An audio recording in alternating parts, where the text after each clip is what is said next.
अच्छी तरह सुनिए, धमाका है ये। अंडमान निकोबार का सेल्यूलर जेल है। यहाँ से परिंदा भी बाहर नहीं जा सकता। जिसे यहाँ कैद मिली उसने जीवन का दूसरा सूरज नहीं देखा।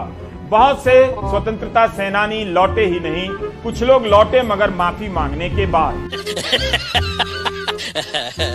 कर्नाटक की 8वीं कक्षा के कन्नड़ भाषा पाठ्य पुस्तक में सावरकर पर एक अध्याय है।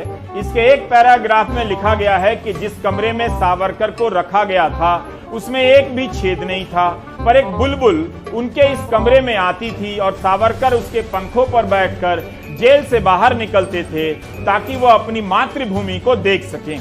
कुछ भी यह भी कितना गलत है कि सावरकर को जिस कमरे में रखा गया उसमें एक भी छेद नहीं। आप इस तस्वीर में देखिए, गृह मंत्री अमित शाह सावरकर को श्रद्धांजलि दे रहे हैं। तस्वीर के ठीक ऊपर खिड़की की जाली है, सलाखें हैं, कई छेद। सेल्यूलर जेल की यातना का मजाक नहीं उड़ाया जा सकता। वाकई इस जेल में आजादी के नायकों ने यातनाएं सही, मगर अब जब यह पढ़ाया जाएगा कि कमरे में एक भी छेद नहीं था और सावरकर बुलबुल की पंख पर बैठकर भारत घूम आया करते थे, तब यही सब होगा।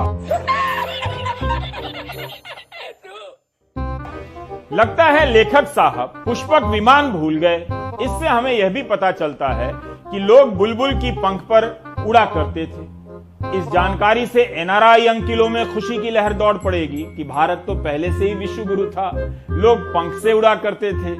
उनकी खुशी की तुलना आप नोएडा की हाउसिंग सोसाइटी के ताली बजाने वालों से मत कीजिए। वैसे अगर इस टाइप की पढ़ाई हो तो वाकई पढ़ाई आसान हो जाएगी।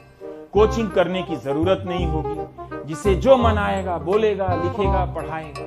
आप दर्शक भी पीपल के पत्ते पर बैठकर अपने गांव चले जाया कीजिए। कल्पनाओं के जरिए हवाई जहाज या ट्रेन का किराया बचेगा। गांव से वापस आते समय पीपल का पत्ता वहीं छोड़ दीजिए, जामुन की टहनी पर बैठकर आ जाइए। कोई बचपन से मगरमच्छ से गेंद छीन ले रहा है, कोई बुलबुल के पंख से भारत की यात्रा कर रहा है। मजा आया, और मैं ये जो मजा है हिंदुस्तान के हर व्यक्ति को देना चाहता हूं। अगर हम करें तो करें क्या, बोले तो बोले क्या। वाह मोदी जी, वाह वाह।